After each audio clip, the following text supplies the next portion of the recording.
Mayong adlaw inyong tanan mga ka-dear friends, kininaw sa inyong ubos nga lagad nga si Papa Joe.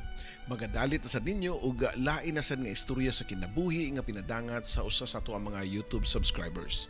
Ug kung kamo wala pa mo makasubscribe sa ato ang YouTube channel, please subscribe and click the notification button para matabangan nato nga mapalambo ang atong YouTube channel ug mahimo ng dako kinahong kalipay sa inyong pagsuporta sa ato ang YouTube channel. Sa ginahan nga mo pada sa ilahang mga istorya, pwede nyo i-check ang mga link below kung asan nyo ipada ang inyong istorya. Ug sa katong mga gustong maminaw sa mga karaan nga mga istorya nga wala na niining bagong format nato, bisitaalan ninyo ang katabi kauban ni Ate Gems. So dito maglangay ug ganiya na ang istorya sa tuang Dear Papa Joe Stories.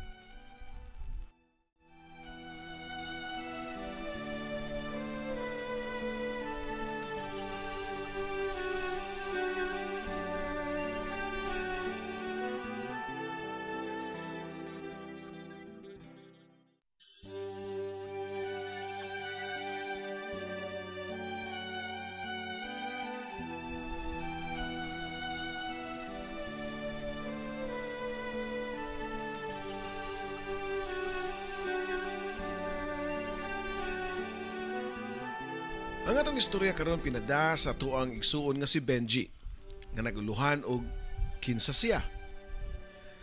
As it was being said in the famous line, time heals all wounds. Unsa ka tinuod? Sa akong part mo good, lahi. Tungod kay sa pagpanlabay sa panahon, ang samad nga akong nabati ni samot naman hinuon. Nagkadugay, nagkalawom ang samad ug ang sakit nga akong gibati. Murag ni kutkot sa tibuok na akong pagkatao. Dako kayo ko pangutana sa akong kaugalingon ug para na pud siguro sa mga eksperto. Basin makatubag mo niini. Mao kini ang akong pangutana. Nganong magmahal ka sa katawo nga di nimo kadugo? Nganong makafeel ka og total attachment sa katawo nga dagko na mo nagkaila? Nganong di ka makalimot sa katawo? Posible ba di ay nga magmahal ka sa usa ka tao lang? Mayong adlaw kanyang tanan, tawagan lang ko sa pangan nga Benji. Hingkod na ang pangidaron, minyo ug dunay usa ka anak. Sugdan nako nga akong istorya niadtong high school pa ko. I was once a promising student sa usa ka science school sa among lugar. Kini mao ang science school para lang sa mga utukan nga mga bata, which is dili na ako. Kaysa tinuod lang dili ko smart kid. Gipanganak ko nga wa magasahi og taas nga IQ. Ang naragyod sa kuam ug bugtong na kong ika panghambog mao ang akong height nga gigamit pud nako pinaagi sa kong nahilig sa usa ka sport nga basketball. Matud pa sa kong mama nga gamita ang imuhang bugtong nga asset Benji. Ang iyang gipasabot mao nga akong height. Na timing pod nga mao'y akong hilig ang basketball. Ug tuod man nadawat ko sa akong eskwelahan dili tungod sa kuang utok kundi tungod sa akong pagka-basketball player. Varsity ko sa eskwelahan, walay bayad sa tuition. Dili gyud ko matawag nga gwapo pero tungod lang sa akong pagkamaayo nga moduwa og basket, mao nga doon na sa mga babae nga muunag duol nako. Pero ako ang lalaki nga di mo patol og bisan og kinsa. Stick to one ko sa akong girlfriend nga si Anna May o tawagon lang nato sa short nga name nga Ana. Si Ana usa ka gwapa o batanon nga babae. Kay edad na ako siya. Same grade pero lahi mi og section. Na siya sa upper section samtang ako naa sa different lower section. Unang panagtagbo pa lang namo sa mong mga mata ni Ana kay bawo nami nga we are meant for each other. Nanguyab ko niya og iya pug kong gisugot. Mga batanon pa minianto mao nga ang tan-aw sa mga tao nga nakibaw sa mga relasyon kay para nila binata lang. Dili seryoso og magbuwag ra anytime. Pero sayop sila. Kay kami si Ana seryoso mi sa usa. Ako siyang girespeto, way nahitabo namo gawa sa kiss ug hug. Kay mahadlo ko nga mohilabot niya basin simba ko ug mabuntis. Unya di na matuman ang iyang damgo sa kinabuhi. Patay na ang mga ginikanan ni Ana.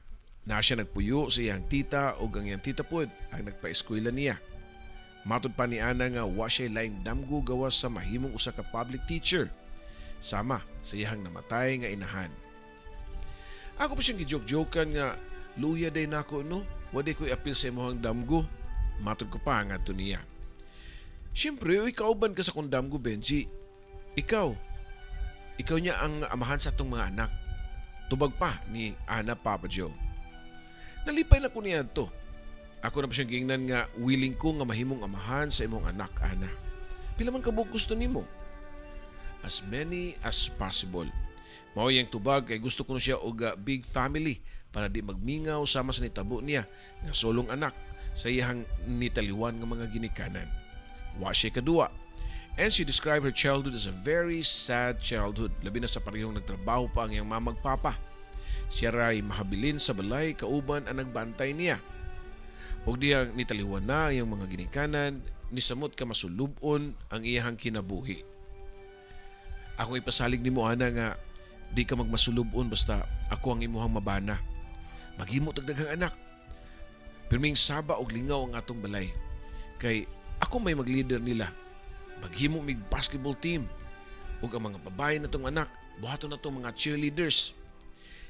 Kini mao ang usa sa among mga pangandoy sa kinabuhi. Kalami ba nga lami nga mag-imagine sa future, Papa Joe. Kung pwede pa lang kita mo'y masunod nga mahitabo sa itong kapalaran, pero dili. Kaya mo gani gitawag nga kapalaran kay wa pa na sigurado kung mahitabo bagyod. Base no niya, tanan ninyo mga damgo sa ugma mauli lang sa wala. Nahitabo ang unang pagsuway sa akong kinabuhi diyang graduating nami sa high school. Si Ana. Siyempre, mo nang higayuna nga magplano sa buhaton after mo graduate. Anda kong pangutana mao nga makapadayon pa ba kaha sa college.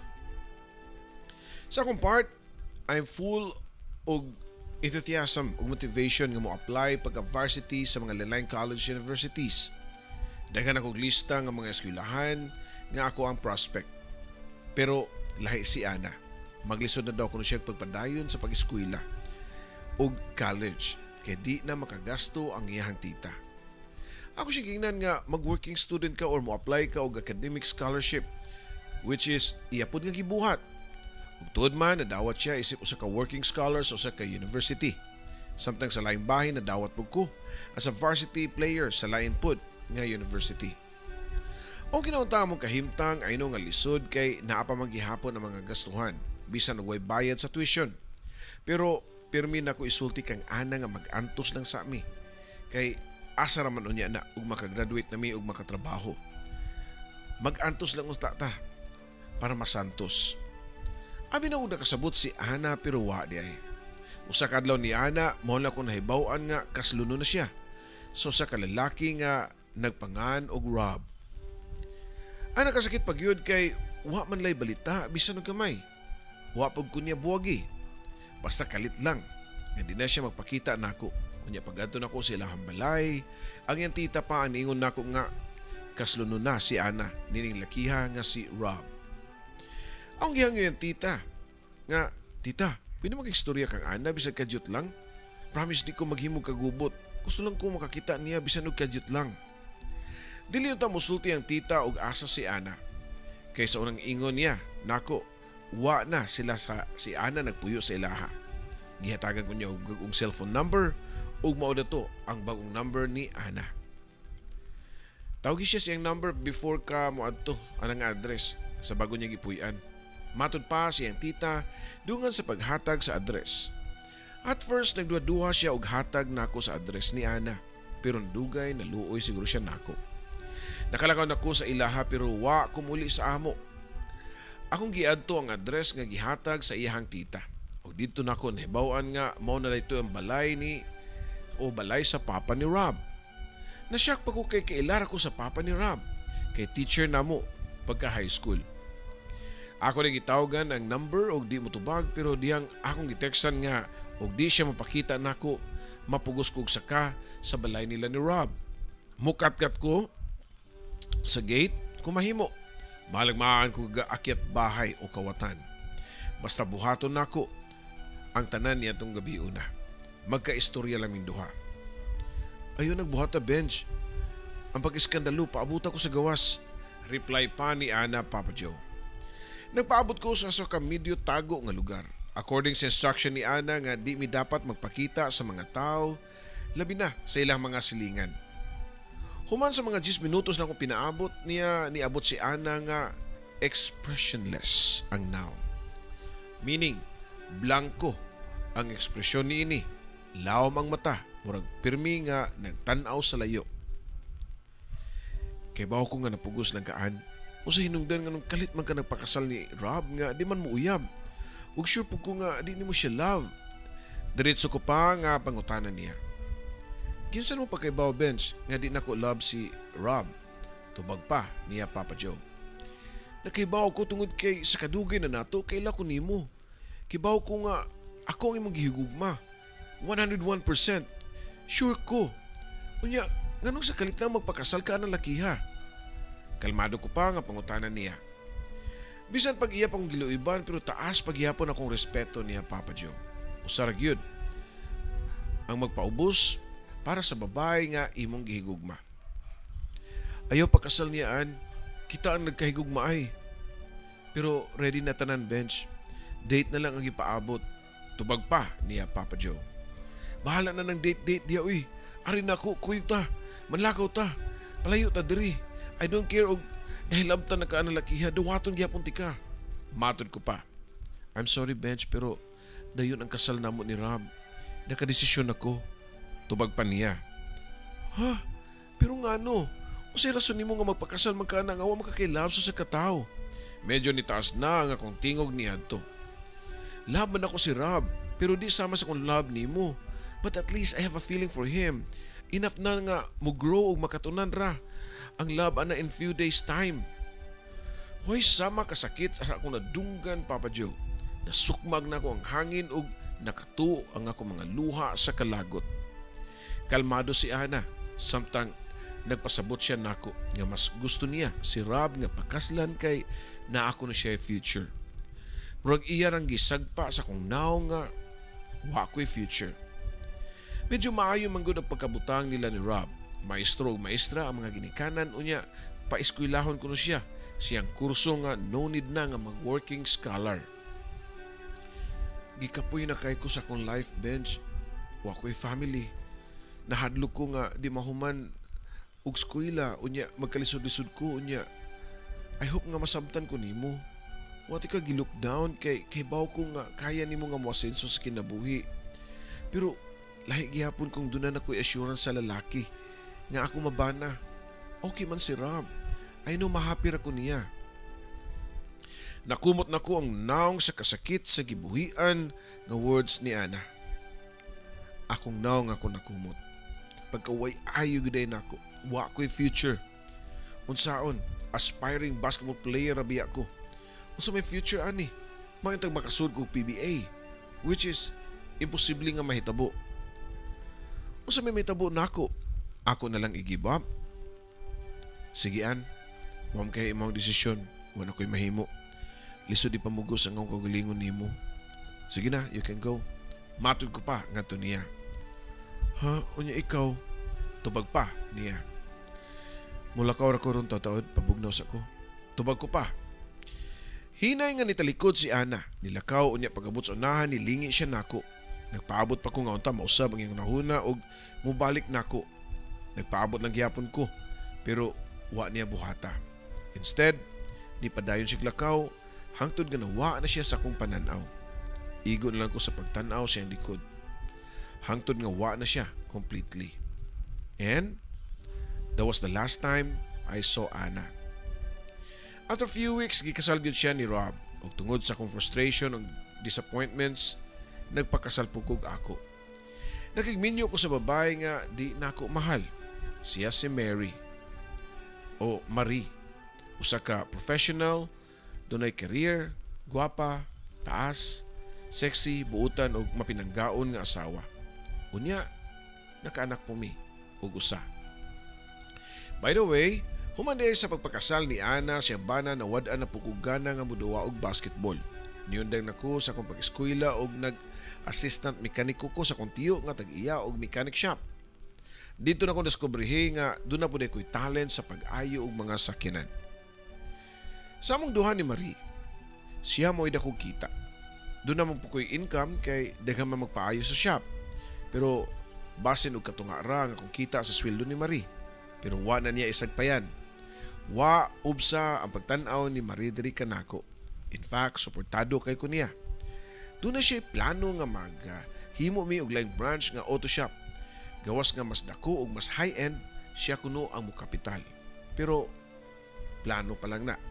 Kay wa pa man ko makafocus sa papangwarta kay lagi. Divided ang akong oras ug una-huna ngadto kang ana. Wa ko makasabot sa akong kagalingon. Kung buto naon ikumpara si Marie kang ana, layo ra si Ann. Pero ganong si Ann pa man gihapon ang nasa kong nahuna. I don't know. Ingon ani ba di ay kalisod pagkalimot sa katao? Unsay na kang Ann nga wa kang Marie? Para nako perfect nga gani si Marie. Pero nganong si Ann pa man gyud gihapon ang akong gisigian og pagpangita. Nasulti ko ni tungod kay bisan og tulo na katuig ang nakalabay, naminyo ko og nagkaanak pero padayon lang gihapon ang akong pagkabuang. Tulo katuig na pud ko nga hilom nga nagsunod-sunod kang ana. Usa na siya ka maestra nga nagtudlo sa ka private school. Kay bawo ko sa iyang trabahoan, kay bawo ko asa siya nagpuyo. Doon mga time nga mag-test drive ko sa kong ipang-ayo nga sakyanan, wa ko laing destinasyon. Adto sa ilang balay ni Ana og ni Rob. Okay lang, dili ko makakita niya. Basta mulabay lang ko sa ila. Murag nindot na ang akong pamati basta makita ko. Bisan sa ilahang balay na lang. Kibaw ko sa iyang oras sa pagsud sa trabaho, kibaw ko sa siya rasa mo out, kibaw ko asa sila magsimbahan ni Rob, ug si Ana kada Sunday, kibaw ko sila mga whereabouts every Saturday and Sunday. Kibaw pug ko nga wa gyud mabuntis si Ana. Sa kung ninunduman niya itong kami pa si Ana, damgo niya nga makabato ng daghang anak. Kay matod pa niya para happy kuno o galigri ang balay. Mas nindot nga daghan ang anak. Pero nganong wa pa man sila mga anak ni Rob. Sunday afternoon kato o kasagaran mauning adlaw nga mulabay ko sa ilang balay ni Ana. Muhunong ko kadyot ug mutan-aw sa ilahang balay. Samtang nagtanaw ko kang Ana og Rob nga nagduwa og badminton sa ilang nataran, diring ang akong cellphone. Si Marie ang nanawag. Asa man ka bench? Wala kuno ka sa shop. Pangutana pa ni Marie nako. Nag-test drive ko sa kong giayo nga sakyanan pero padung nako ug uli. Tubag ko pa. O sige. Nitawag lang ko para i-remind nimo nga mupauli ka before og 4 ha. Kay misa nga atong atuan alas 5 biya. Matud pa ni Marie. Very understanding kayo si Marie. Dili mangaway, dili mutubay nako bisan ako putong permi ang ulo. Sukad nga nagkabuwag mi ni Ana. Lahi nako unya niundang nako og lahi nako og niundang nako duha og basketball. Init na kay kog og dali ra kay ko nga mosinta sa kasuko sa tanan nga mga butang. Pero bisan pa og init kog permi sa amoa mo sabot ra si Marie nako. Unya ako pud makarelay sa kong sayop nga buhat og mobawi pud ko niya og mag-sorry niya. Mo nga technically peaceful ra ang among pagpuyo. Pero mao lagi na. Di gyud malikayan nga magrigur ang akong utok ug kapilar ako ni try nga di mo stalk nga to kang Ana pero nganong di man gyud nako mapungan ang akong kaugalingon. Basta dunay available nga sakyanan sa shop nga pwede na akong i-test drive, drive na ako nga mura ba og mo auto drive ang sakyanan nga adto gyud mapunta either sa school nga trabahoan ni Ana o sa ilahang balay ni Rob.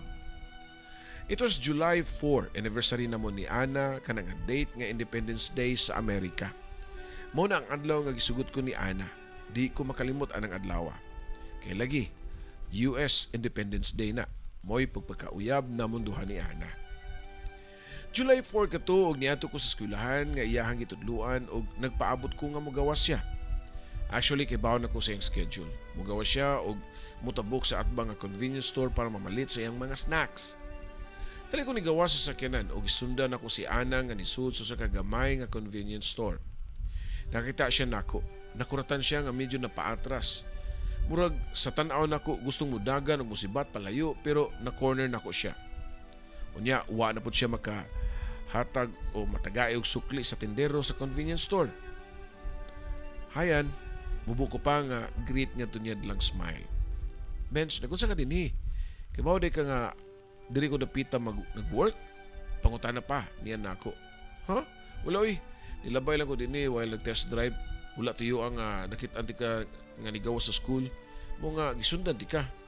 Pamakak pa nako. Okay. So kamusta naman ka? You look good. Dato na siguro ka no kay dako naman kay ka og gold sa liog. Medyo nagjoke-joke pa siya sa akong gold nga necklace nga regalo ni Marie diri kanako sa akong birthday. Dato good. Wow Moro sa niya ako napundar nga sa akong pagkamekaniko. Tubag pa nako niya. Bisag gamay, wa jud ko nagpasabot nga kay baw ko sa iyang life.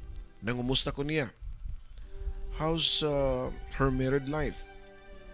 Niya, wa po ko magpasabot nga ganahan pa ko niya. Lisod na, basin muli kay niya akong style ato ako sa siyang patanuron. So, married na po day ka, Bench. Pangutana pa ni Ana na ako. O, doon na ako isa ka anak. Ikaw, pangutana pa na ako niya. Daghang kong anak 20 ka buok. Tubag pa ni Ana nga pasabot niya iyang mga pupils. Mo yung i-consider niyang mga anak. Sige, Bench ha, balik na ko sa school kay napa ko'y last subject na klase. Panangin pa ni Ana na ako. Ang nitando po ko ningon nga, sure, sige, ingat. Nakalakaw na si Ana. Nakabalik na siya sa school. Ako, niyanto purti na ko lipaya. Kuwang na lang ang magluksok ko sa kalipay. Murag, mission accomplished ba? Nga katapusan sa pila ka try na kung pakikitaan si Ana, finally, nabuhat na ako. Happy na ko niyanto. Pagulid ako sa mua, samtang nagtanaw ko sa akong asawa o ganak, gibati ko konsensya kung anong gibati pa ko kalipay nga nagkaistorya mi og balik ni Ana.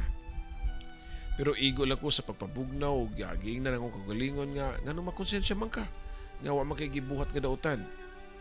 Gipalabay sa anak ko ang usa ka semana usap ako ni balik og agi sa trabahoan ni Ana. Ako yung gitiming nga tinggawas niya. Doon ay mga adlaw nga di siya kuhaon ni Rob kay basin busy sa trabaho. Sama niya itong adlaw nga uwan-uwan og sa pagtanaw nako naglisod pa siya pagpangita og sakyanan. Ako siya ginungan, sentungod. An, sakay na, ihatot ka sa inyo. Matod ko pa nga to niya. Nasyak siya nga nanapog ko nag-drive ug lain na po nga sakyanan. Datuag yun ni mo lain na po na mong gidrivean. Tubag pa niya. Di lagi ni ako Ako raning hinuwaman sa shop sa kong tiyo. Tubag pa nako niya.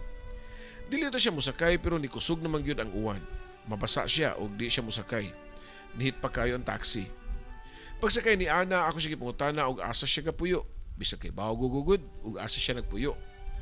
Diyang padung na Miss Ilaha, ako siyang giingnan nga basin gigutom siya. Doon ako nibawaan nga larangan. Lami baya kayo ihigop og sabaw nga larang, labi na og tugnaw ang panahon kay uwan-uwan. I'm surprised nga nisugot si Ana nga mukuyog na kong kaon. Okay na ko no, para di na siya magluto. Wa magkuno si Rob kaya nag-seminar sa Manila. So 3 days pa di ay mawa si Rob. Unsa ka og kuhaon na lang puti ka ugma. Sa hapon, kay gi-forecast na ba nga mag-uwan na pud ugma, tibok adlaw ra ba? Pangutana ko pa niya. Nitando si Ana nako. Timaan nga nisugot siya. Nalipay ko pero wa ko magpasabot. Ang ipakita niya nga wa ko'y interest niya other than friendship kumbaga. Concerned ko niya as a friend. Mo'y akong palabas. Tungtod man, pagkaugma, ako na po siyang gikuha sa trabahoan. Unya, suwa pa na ako siya gihatod sa ila, ako siyang gituyok sa kadalanan o gituyok yun na ako. Siya og dala sa school namo nitong high school pa mi. Kundiin, unang nagkita og nagkahigugmaay. Gipark na ko ang sakyanan sa atbang sa building ug ako siyang giingnan sa kataghan gyud na kong remembrance aning eskwelahan. Nihilom si Ana. Ug pagkatotoo, nitutok siya nako og nangutana. Di ka pangitaon sa mong asawa? Si Marie? Mangita masab siya pero kaybaw na magod siya nga nara ko sa shop o kung ako sa shop, nag-test drive ko sa mga sakyanan. Tubag ko pa. Okay. Mubo pa niyan tubag. Diha na may isod sa sakyanan. Nagtutuyok ra gyud kog drive samtang nagsuriana mi. And then suddenly ako siyang gipangutana. An, happy ka sa mong married life? Unsa gud ng pangutahan na bench. Of course happy ko kay butan kay si Rob. Tubag pa niya. Do you love him? Pangutan ako pa niya. Yes, of course. Tubag pa niya na. Pero mailan ako nga nilingiw siya o dili siya makatutok na ako. How about me? Do you still love me? Pangutan na pa na ako ni Kusam. Lain lagi kag topic bench. May pa siguro manguli na lang ta. Ihatun ako sa amo bi. Matod pa ni Ana. Og dito ako makapugong sa akong gibati nga tulo ka tuig na akong gilumluom. Kung ako yung pangutanon sa akong feelings an, di ko mamakak nimo nga musulti sa tinuod. Nga hangtod karon ikaw paghihapon ng akong love. I know bati paminawon kay minyo na ko og butan akong asawa. In fact, wala gyud ko'y nakitang bati niya. Almost perfect siya. Nganong ikaw pa manggihapon akong gipangita. Nganong dadon man gyud ko sa akong mga tiil pirmi sa imong trabahoan para lang nga mutan-aw nimo. Happy na ko makita nimo. Bisan na lang sa imuhang balay. Nasyak si Ana kay nasulti naman nako ang tinuod nga wa ko ni stop og stalk niya for 3 years. Ako lang pong gisulti niya nga dili aksidente nga panagtampo sa convenience store, kundi tinuyo nako. Mabasol ba ko nimo? Gibiyaan ko nimo nga hangin kaayo. Kalit lang ka nga nagpakasal kang Rob. Wa man gani ko nimo buwagi. Basta kini diretso lang ka og biya nako. Sakitan kay ko sa imong gibuhat. An, sakit kaayo. Abi nako og sakto ang saying nga time heals kuno. Mo gipalabay lang nako ang mga adlaw katuigan, hoping nga makalimot nimo. Pero sayop man di ay nga saying na kinisamot na minuon kadako ang samad. Ug padayon nga nikutkot sa kung kahiladman ang samad nga nagkadako. Nihilom si Ana og niduko. Para nako sign of defeat. Mao nga ako din gigrab ang opportunity. Akong gikupta na iyang kamot ug wa niya bawia. So mao na to ang akong gipaabot. Akong gihagkan ang iyang lips. Human ako kiss iyang lips, naglagyo na mi. Nakita na ko nga sobrang kabalisan na si Ana. Makasagyo taan ni Bench. Matod pa niya. Kung sala man gani ang matawag, ang tinud-anay nga gugma, then okay na ako. Tubag ko pa. Giyon sa nimo pag-ibaw nga napakoy love nimo. Nanakoy bana og mahal na ko si Rob. Matod pa niya. Mahal? Kung mahal pa nimo si Rob, dili unta ka mukuyog nako karon. Ug abi nimo an, kaila kay kun nimo nga wa pa mawha ang imong pagbati diri nako. In the first place, kita man gyud ang nauna. Kita ang unang nagkahigugmaay. Kita unang nagdamgo sa tong nindot nga future. Kita gyud ang angay unta susag usa. Nakita nako ang pag-give up ni Ana. Wa na siya ni disagree nako. Paspas kayo ko nga nakaliko sa sakinan o dito sa biglang liko. Akong gipunteriya. Kibaw si Ana nga paingon miso sa kamotel. Pero wa siya mo reklamo. Mao nga padayon ko sa akong pagmaniho. Ug mao kadto. Ni check-in miso sa kamotel ug dunay nahitabo namo. For the first time, I can't believe nga sa katapusan nalapaan gyud sa leon ang karnero. Imagine, high school pa laming uyab pero wa na ko siya hilabti. Hangtod nag-college me kay nirespeto ko niya sa iyang pagkababae. Pero adto ra di ay may punta sa lain. Malipayon kay ko kay mahal kay nako si Ana. Sukad sa una hangtod nining mga orasa. Nisamot kadako ang akong gugma niya. Nakita nako nga nito ang mga luha ni Ana. Usaon na lang ni Ron. Doon na pa ba kakoy naw nga ikatubang ni Rob? Matod pa niya ug namahit siya mga luha. Para dili ka makonsensya. Then prangkay si Rob. Sulti siya about nato. Matod pa niya. O matod ko pa nga to niya. Unya ikaw, basi nakalimot ka nga doon na po kay asawa. Unsaon man nimo si Marie? Bogan nimo? Pangutana pa niya nako. Mismo ako masayod kung unsa kong buhaton. Kaning feeling nga nabutahan na ka sa mga pangitabo o kamuat may na lang ang imong pabuton na mahala na lang ka niya itong higayuna. An, inig-uli ni Rob. Sulti siya sa tinuod. Matod ko pa niya. Unsa? You mean buwagan na ako? Pangutana pa niyanan na ako. Ako siyang itubag nga, ikaw ang masunod. If you want to follow your heart, then go. Sumato pagkaugma na uli si Rob gikan sa iyang seminar sa Manila. Luyo sa kasayuran ni Marie, nagsulod na ko ga pila ka mga parisan nga sinina sa akong knapsack.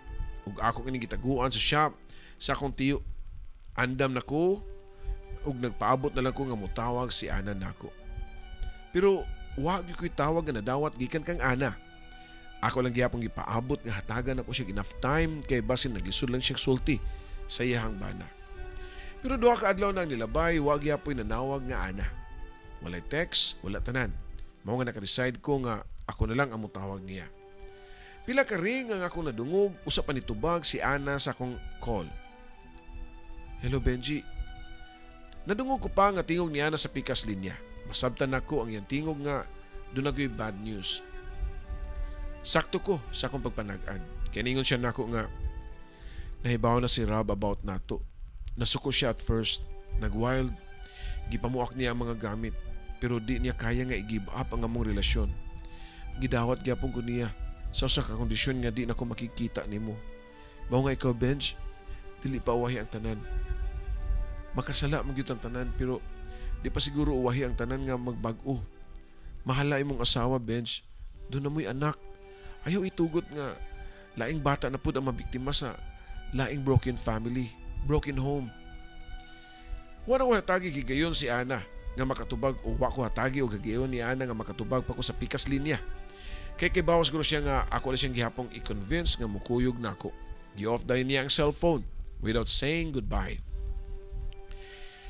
Nakahila ko sa kalagot. Ako gunabuna lang akong cellphone.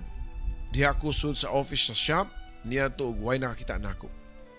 Gitanaw nako ang akong bag nga ready na unta para dalhon nako inig kagyo na munduhan ni Ana. Gabi na niya to. Og wa na si Tiyo. Kiniuli na siya sa ilaha. Ako na lang nahabilin sa office.